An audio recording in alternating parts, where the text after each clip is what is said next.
आपको पता है फिजियोथेरेपी के बारे में, फिजियोथेरेपिस्ट क्या करता है? हाँ, फिजियोथेरेपी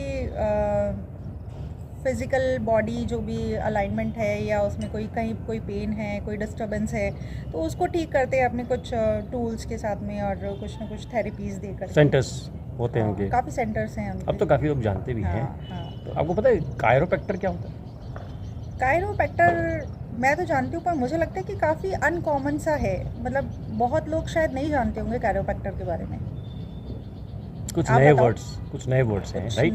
कुछ नया है। काफ़ी लोगों को नहीं पता, लेकिन कायरोप्रैक्टर हम बोले तो ये है कि हमारे मस्कुलर स्केलेटन सिस्टम का, हड्डियों का डॉक्टर होता है। कुछ हम ऐसे समझ सकते हैं। जब हमारी बॉडी में कहीं ना कहीं कोई डिसलोकेशन हो जाता है, कोई डिसअलाइनमेंट हो जाता है, जो अलाइनमेंट में नहीं है, बराबर नहीं है, उसे ठीक करने का काम करता है। बिल्कुल। यानी कहीं हमारे जॉइंट्स ऊपर नीचे हैं, कहीं हमारी नर्व्स दब रही है, जैसे साइटिका का एक इश्यू है, वो कैसे ठीक होता है? वो कायरोप्रैक्टर बैक का है, अपर बैक का है, तो वो पूरा स्केलेटल सिस्टम ठीक करते हैं, प्रॉपर करते हैं। हाँ। बिल्कुल। उसको अलाइनमेंट में लेके आते हैं, एक्सरेज करते हैं और चेक करते हैं कि जैसा होना चाहिए और जैसा नहीं है उसको बीच की कंडीशन में ला करके मिला देते हैं।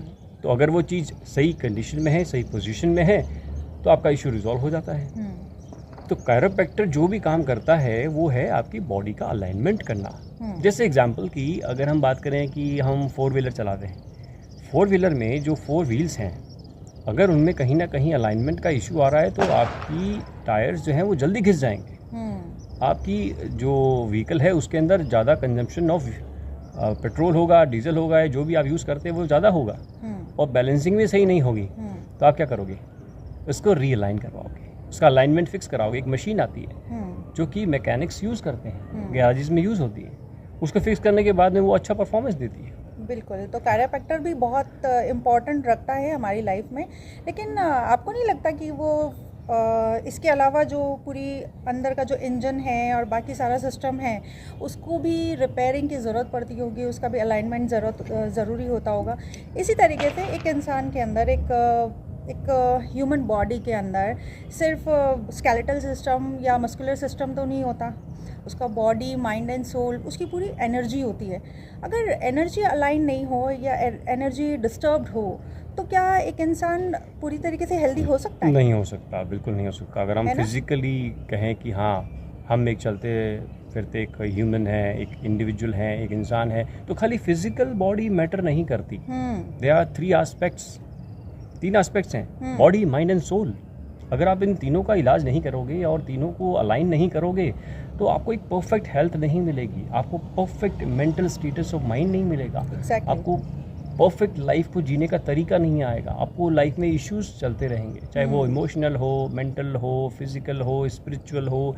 बहुत सारी चीज़ें ऐसी हैं जो कि आपको धीरे धीरे इश्यूज क्रिएट करती जाएंगी और आपको समझ ही नहीं आएगा कि ये हो क्या रहा है, मैं करूँ क्या। तो यानी एक अगर हेल्दी इंसान होने के लिए, हेल्दी बॉडी होने के लिए आपको सिर्फ अपर बॉडी ही नहीं, इंटरनली भी body, mind and soul healthy होना ज़रूरी है और उसका पूरा अलाइंड होना ज़रूरी है। बिल्कुल सही बात है। और ये कैसे होगा? ये एक एनर्जी हीलर कर सकता है। एनर्जी हीलर आपको एक फिजिकल बॉडी के फॉर्म में नहीं देखता, वो तीनों चीज़ों को देखता है, बॉडी, माइंड एंड सोल। इन तीनों चीज़ों को देखने के बाद आपको अलाइन करता है, आपको रिफिक्स करता है। इसीलिए एनर्जी अलाइनर एक नया टर्म है जो कि हीलर्स के लिए यूज़ किया जाता है। जैसे कायरोप्रैक्टर है, फिजियोथेरेपिस्ट है, ऐसे ही एनर्जी थेरेपिस्ट है, एनर्जी अलाइनर है जो आपकी बॉडी को फिक्स करता है, आपके तीनों एस्पेक्ट को एक लाइन में लेके आता है, सबको कॉम्बिनेशन में डिज़ाइन करता है और उसके बाद मिलती है आपको perfect health, perfect human development करने का तरीका जो आपकी लाइफ को स्मूथ कर देता है। बिल्कुल। और ये सब इन सारी थेरेपीज़ के पैरेलल चलता है, इसके बिना वो सारी थेरेपीज़ इनकम्प्लीट है। बिल्कुल है, क्योंकि आप सिर्फ फिजिकल फॉर्म पे काम कर रहे हो, बाकी चीज़ों पे काम करने के लिए आप सिर्फ बैठे बैठे सोच रहे हो, लेकिन वो अंदर ही अंदर रीअलाइनमेंट नहीं होता है। किसी भी चीज़ के लिए वेट करने से अच्छा है आप इनिशिएटिव लीजिए, आगे बढ़िए, जानिए कि ऐसा क्यों हो रहा है। अगर आपको समझ नहीं आ रहा है तो ऑनलाइन ढूंढिए, सर्च कीजिए, जवाब हर चीज़ का मिलता है। लेकिन उसके बाद इन्फॉर्मेशन पहुंचने के साथ साथ उस राइट पर्सन तक जाने के लिए आपको प्रयास करने पड़ेंगे। बिल्कुल एफर्ट्स करने पड़ेंगे। तो कहीं आपको एनर्जी हीलर लिखा हुआ दिखता है, कहीं एनर्जी थेरेपिस्ट दिखता है, तो समझ जाइए ये सही समय है आपकी एनर्जी को अलाइन करने का। क्योंकि बॉडी को कितना भी आप परफेक्ट कर लो, जब तक आपका माइंड सही तरीके से काम नहीं कर रहा, आपका मन अच्छा नहीं है, आप अंदर से खुश नहीं हैं, आप नेगेटिव हैं, तो वो हेल्दी बॉडी जो ऊपर से जो दिख रही है उसका हेल्दी होना काफ़ी नहीं है। आप कभी भी खुश नहीं रह सकते, है ना। तो उस चीज़ का अलाइनमेंट और उस चीज़ का ट्रीटमेंट भी साथ में चलना चाहिए ताकि आप परफेक्ट हो जाएं, आपकी लाइफ परफेक्ट हो पाए।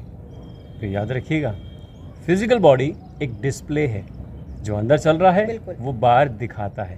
तो ये सिम्टम को शो करने का तरीका है। वास्तविक चीज़ें अंदर से शुरू होती हैं और बाहर दिखाई देती हैं। तो काम भी अंदर से होगा, यानी कि एनर्जी पे काम होगा, और एनर्जी पे काम होगा तो वो परमानेंट होगा, परफेक्ट होगा, राइट सोल्यूशन होगा। करेक्ट। आशा करता हूँ कि आप समझ गए होंगे और एक एनर्जी हीलर को समझ जाएंगे कि वो क्या काम करता है, एक एनर्जी अलाइनर को समझ जाएंगे और अपनी एनर्जी को अलाइनमेंट करने के लिए उत्सुकता दिखाएंगे, काम करेंगे, प्रयास करेंगे, एफर्ट्स करेंगे और एक्शन भी लेंगे। All the very best.